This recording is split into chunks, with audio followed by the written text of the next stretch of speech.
തമിഴ്നാട്ടിൽ സർക്കാർ രൂപീകരണത്തിൽ കേവല ഭൂരിപക്ഷം തികയ്ക്കാനാവാതെ ടി.വിക്ക് 118 അംഗങ്ങളുടെ പിന്തുണ വേണമെന്ന് ഗവർണർ ഉറച്ചു നിന്നതോടെ സർക്കാർ രൂപീകരണം നീളുന്നു. വി.സിക്ക് പിന്തുണ പ്രഖ്യാപിക്കുന്നത് വൈകുന്നതാണ് ടി.വിക്ക് പ്രതിസന്ധിയിലാക്കിയത്.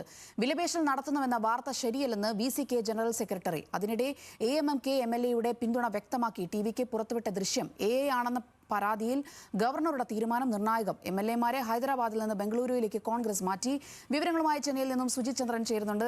സുജിത് ചന്ദ്രൻ, അങ്ങനെ തമിഴ്നാട്ടിലെയും സർക്കാർ രൂപീകരണം അനിശ്ചിതത്വത്തിലേക്ക് നീങ്ങുകയാണോ? ഇന്നും ഒരു തീരുമാനത്തിൽ എത്തിച്ചേരാൻ സാധിച്ചിട്ടില്ല അല്ലേ? അങ്ങനെ തന്നെയാണ് സോന. തീർത്തും അനിശ്ചിതത്വത്തിലാണ്. ഇന്നലെ CPI-എമ്മിന്റെയും CPI-യുടെയും VCK-യുടെയും പിന്നെ മുസ്ലിം ലീഗിന്റെയും കക്ഷികളുടെ പിന്തുണയിൽ വിജയ് ഇന്ന് രാവിലെ മുഖ്യമന്ത്രിയായി സത്യപ്രതിജ്ഞ ചെയ്ത് അധികാരമേക്കുമെന്ന് ഏതാണ്ട് ഏറെക്കുറെ ഉറപ്പായിരുന്നു. പക്ഷെ അതിനുശേഷമാണ് രാത്രിയിൽ രാഷ്ട്രീയ പാതിരാ നാടകങ്ങൾ ഉണ്ടായത്. ഗവർണർക്ക് ഇന്നലെ വിജയ് നൽകിയത് 118 പേരുടേതല്ല, 116 പേരുടെ പിന്തുണക്കത്ത് മാത്രമാണെന്നാണ് ഗവർണർ പിന്നീട് അറിയിച്ചത്. കേവല ഭൂരിപക്ഷത്തിന് 118 അംഗങ്ങളാണ് വേണ്ടത്. വിജയ് ഗവർണറെ കണ്ട് കൈമാറിയ പിന്തുണക്കത്തുകളിൽ നേരത്തെ പറഞ്ഞതുപോലെ 116 പേരേ ഉള്ളൂ എന്ന് പറയുന്നു. ബാക്കി 2 VCK-യുടെ പിന്തുണ കൂടി ഉണ്ടെങ്കിൽ വിജയ്ക്ക് സർക്കാർ രൂപീകരിക്കാം. ഇന്ന് രാവിലെ 10 മണിക്ക് VCK ഇക്കാര്യത്തിൽ ഒരു തീരുമാനം പറയുമെന്നാണ് അറിയിച്ചത്. ഇന്നലെ ഓൺലൈനായി അവരുടെ നേതൃയോഗം ചേർന്നിരുന്നു.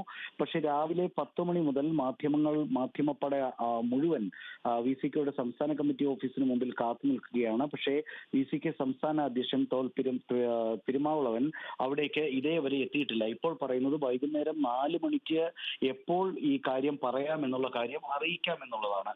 ഇതിനിടയിൽ വരുന്ന ഒരു വാർത്ത, ചിലർ അത് പൂർണ്ണമായും ലോക്ഭവൻ സ്ഥിരീകരിക്കുന്നില്ലെങ്കിൽ പോലും 7 മണിക്ക് ഗവർണർ കേരളത്തിലേക്ക് തിരിക്കും എന്ന് കേൾക്കുന്നു. VCK പിന്തുണക്കത്ത് ആദവ് അർജുനയ്ക്ക്, ടി.വി.കെയുടെ നേതാവ് ആദവ് അർജുനയ്ക്ക് കൈമാറിയതായും ഉള്ള വിവരങ്ങൾ വരുന്നുണ്ട്. ഇനി ഒരുപക്ഷെ കൈമാറിയിട്ടുണ്ടെങ്കിൽ തന്നെ അത് സ്വീകരിക്കാൻ ആ സമയത്ത് ലോക്ഭവനിൽ ഗവർണർ ഉണ്ടാവുമോ എന്നത് സംബന്ധിച്ചുള്ള ആശങ്കയും നിലനിൽക്കുന്നുണ്ട്. ഇതിനിടയിലാണ് എ.എം.എം.കെ നേതാവ് ടി.ടി.വി ദിനകരൻ ഇന്നലെ രാത്രി രാജ്ഭവനിലെത്തിയത്. അദ്ദേഹം പറഞ്ഞത് എ.എം.എം.കെയുടെ എം.എൽ.എ കാമരാജ് പിന്തുണക്കത്ത് നൽകിയതായി അവകാശപ്പെടുന്ന ടി.വി.കെ അവകാശപ്പെടുന്നുണ്ട്. പക്ഷെ ആ കത്ത് വ്യാജമാണ് എന്നാണ് പറയുന്നത്. അത് ഫോർജറി ചെയ്ത് ഉണ്ടാക്കിയതാണ്, വ്യാജരേഖയാണ് എന്നാണ് പറയുന്നത്. ഇതിന് പിന്നാലെ ഈ കാമരാജ് പിന്തുണക്കത്ത് എഴുതി നൽകുന്ന ദൃശ്യങ്ങൾ ടി.വി.കെ പുറത്തുവിട്ടു. ഇപ്പോൾ ദിനകരൻ പറയുന്നത് ഇത് AI ദൃശ്യങ്ങളാണെന്നാണ്. ഒരുപക്ഷെ അങ്ങനെയാണെങ്കിൽ ഈ കാര്യം കാട്ടി ഗവർണർക്ക് പരാതിയും നൽകിയിട്ടുണ്ട്. ഗവർണർ ഒരുപക്ഷെ അതിന്മേലൊരു കേസെടുത്താൽ ഒരുപക്ഷെ കുതിരക്കച്ചവടം ആരോപിച്ചുകൊണ്ട് ഈ VCK-യുടെ പിന്തുണക്കത്ത് കിട്ടിയാൽ പോലും സത്യപ്രതിജ്ഞാ ചടങ്ങ് നീട്ടിവെക്കാനും മറ്റും ഗവർണർക്കാകും. അങ്ങനെ മുഴുവൻ ഒരു അന്തരീക്ഷത്തിൽ മുഴുവൻ ഒരു അനിശ്ചിതത്വം നിലനിൽക്കുന്ന അവസ്ഥയാണ് തമിഴ്നാട്ടിലുള്ളത്. എപ്പോൾ ഈ സത്യപ്രതിജ്ഞ ചടങ്ങ് നടക്കുമെന്ന് ആർക്കും ഒരു ധാരണയുമില്ലാത്ത അവസ്ഥ. സോന. ശരി, സുജിത് ചന്ദ്രനാണ് ചെന്നൈയിൽ നിന്നും വിശദമായ വിവരങ്ങൾ പങ്കുവച്ചത്.